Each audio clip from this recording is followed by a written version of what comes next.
She tells him to not think of her as a monster and to remember her who she was before she opened her mouth. Matthew Johnson had just gotten home. The man was exhausted. He'd spent the day working, juggling family, and texting his wife like he always did. His final message to her was short, kind. The kind you send when you assume you'll wake up beside someone you trust. This is Crime Chronicle. Kindly subscribe for more true crime stories that uncover the darkness that hides behind closed doors. He walked into the bedroom, took off his shoes, and got into bed. But he didn't know what Jennifer, his wife, had already done. She'd loaded the shotgun. She'd already stood over him. She'd already made her decision. In the middle of that quiet Utah night, one shot rang out. Not a scream, not a struggle, just silence followed by the sound of a shovel. When Matthew didn't show up the next day, no one imagined he was already dead. Jennifer told friends he'd left, vanished, maybe angry, maybe confused. She even said he'd taken his phone. She made sure people believed that.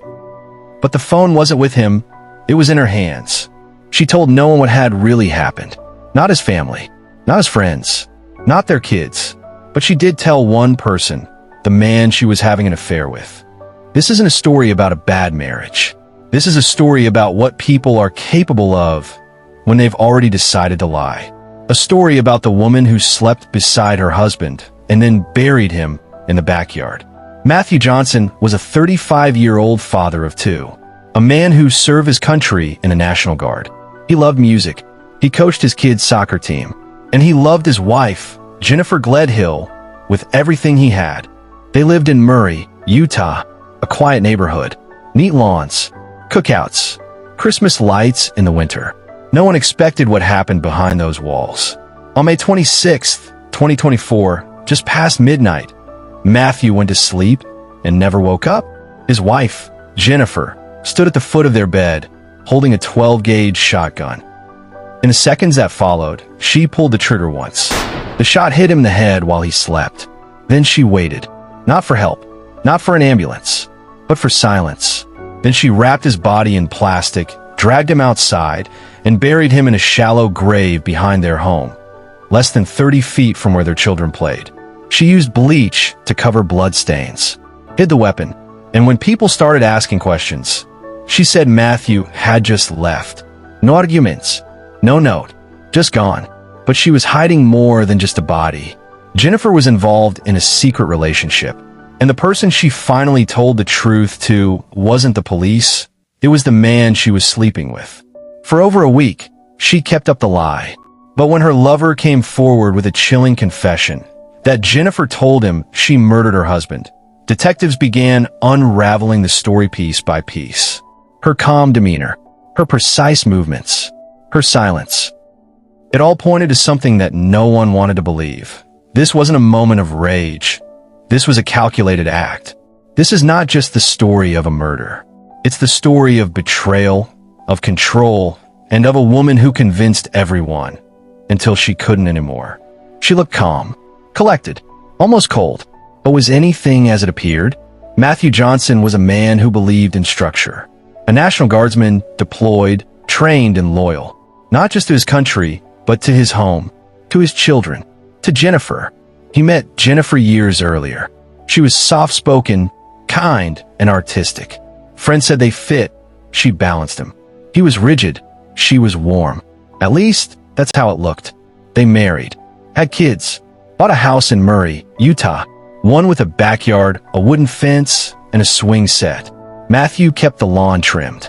Jennifer posted smiling family photos to Facebook.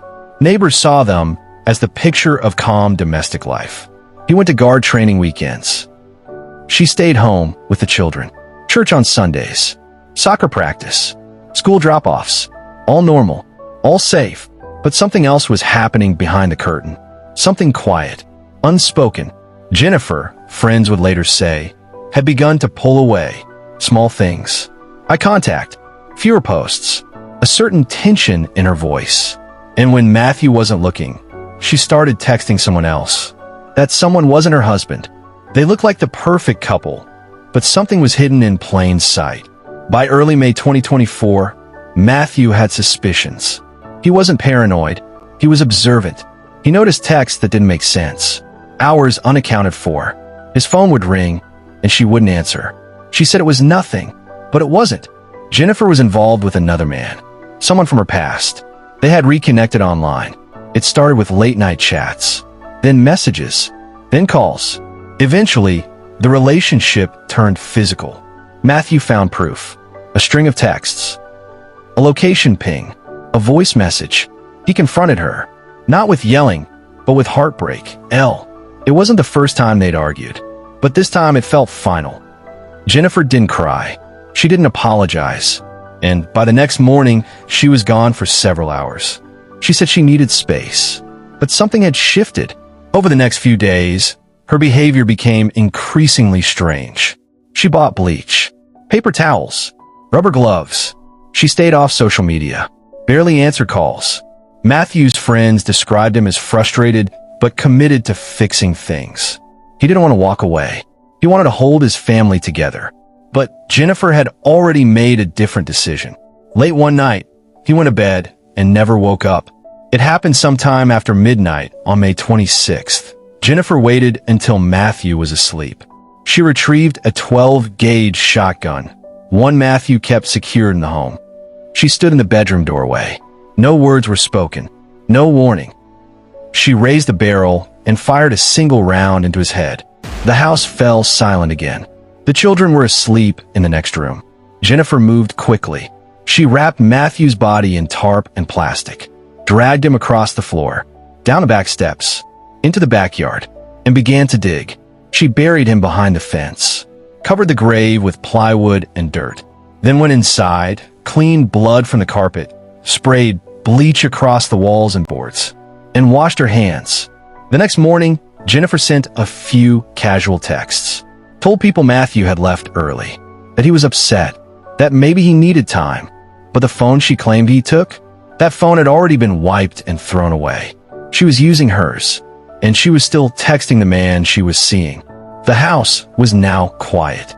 No signs of struggle, no body, no Matthew, but something darker lived in that silence. No one had called the police yet. No one knew what had happened.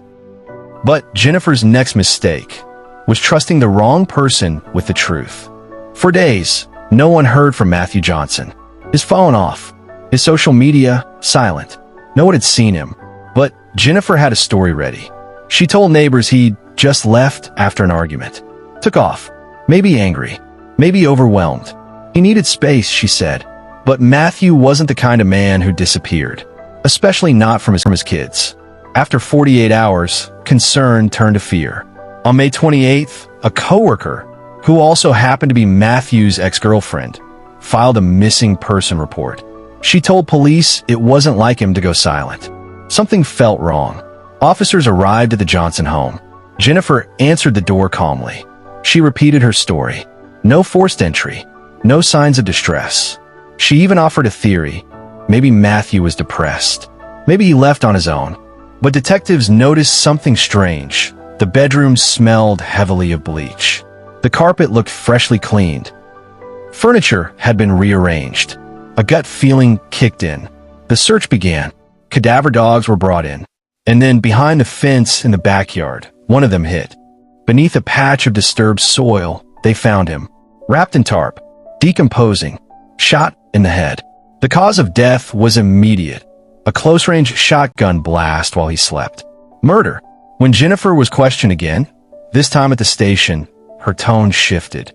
She denied everything, said someone else must have done it. But her story kept changing. Meanwhile, detectives were digging into her phone records, and they found something damning. 4 days following the murder, Jennifer had been texting another man, a romantic partner, an affair, a secret relationship, and that man had already spoken to police. He told them Jennifer confessed, not once, but multiple times, in person, over the phone, in writing. According to the lover, Jennifer said she handled the problem. That Matthew had found out about their affair, that she couldn't take it anymore. He saved the messages, and he handed them over. That lover, once a willing accomplice to the secrecy, became the prosecution's key witness. She thought he loved her. She thought he'd protect her secret. Instead, He became the reason she couldn't hide anymore. On June 3rd, 2024, just 1 week after Matthew Johnson's body was found, Jennifer Gledhill was formally charged with murder. The charges: first-degree aggravated murder, obstruction of justice, desecration of a human body, and tampering with evidence. Prosecutors argued that this was no impulsive act, no moment of blind rage. They said Jennifer planned the killing, prepared for it, and cleaned up after it with disturbing efficiency. She appeared in court wearing a blue jumpsuit, hair pulled back, no tears, no emotion. Cameras weren't allowed inside, but those who were there described a silence so heavy it felt suffocating. The courtroom listened as prosecutors read text messages Jennifer sent to her lover in the days after Matthew's death. "He won't bother us anymore. It's taken care of." Then came the testimony that prosecutors knew would break the case wide open. The lover took the stand. "She told me she shot him while he was asleep. She said he'd found out about us. She said she couldn't live like that anymore." When asked why he chose to come forward, the man paused. Then he said, "Because I realized someone's children were going to grow up without a father. And I didn't want to be part of that lie anymore." The defense attempted to suggest emotional trauma, an abusive marriage, a mental breakdown. But the prosecution countered with forensic timelines, GPS pings, bleach residue, and most damning, her silence. The state believes the defendant was very calculating. Her actions were not spontaneous. They were deliberate, cold, and executed with the intent to deceive everyone around her. In the gallery, Matthew's family sat frozen. His mother wiped her eyes. His sister held a photo of him in uniform. There were no outbursts, just quiet devastation. The jury deliberated for less than 4 hours. Guilty, first-degree murder. As the verdict was read, Jennifer did not cry. She barely blinked. Her face, still unreadable. But for the first time, she looked small. Not in size, in presence. The courtroom emptied slowly. The silence that followed wasn't relief. It was the echo of a family broken, a life taken, and a truth finally spoken aloud. Why did Jennifer Gledhill kill her husband? Why didn't she walk away, file for divorce, ask for help, or even just leave? To prosecutors, the answer was chillingly simple: control. Jennifer had been living a double life. A husband at home, a lover in secret. And when that secret risked being exposed, she made a choice. Not to end the relationship, but to end the one person who stood in the way. He found out about us, and I panicked. In some of these cases, it's not just the fear of being caught. It's the fear of losing control of the narrative. The fear of humiliation, of losing power in a relationship that was built on secrecy. They don't see a person anymore. They see a threat. Every move she made after that shot was to erase the truth, cleaning, deleting, performing normalcy. She wasn't just trying to erase a crime. She was trying to erase the person she once shared a life with. And in doing so, she rewrote her children's future, her family's legacy, and her own identity, from wife and mother to murderer. In this case, murder didn't come in a moment of rage. It came in the stillness of night. While the world outside lay quiet, a decision was made inside a bedroom that no one could ever take back. Matthew Johnson never got to tell his side of the story, never got to defend himself, never saw the betrayal coming, not from the outside, but from the person who laid beside him every night. Jennifer Gledhill told police she was overwhelmed, that she felt cornered, that her life was unraveling. But what prosecutors saw wasn't panic. It was preparation, movement without emotion, silence without remorse. And now, 2 children are growing up with the memory of a father stolen and a mother behind bars. Sometimes the greatest danger doesn't come from strangers. It comes from those we let closest. Could this have been prevented? Have you ever known someone living a double life? Do you think this was an act of desperation or cold? If this story moved you, subscribe for more true crime chronicles that uncover the darkness that hides behind closed doors. Comment below, what side of the story do you believe? Was Jennifer a wife pushed to the edge, or a calculated killer who planned her husband's execution? And if you've ever witnessed a relationship with red flags, don't stay silent. Sometimes speaking up is the only thing that can stop the unthinkable.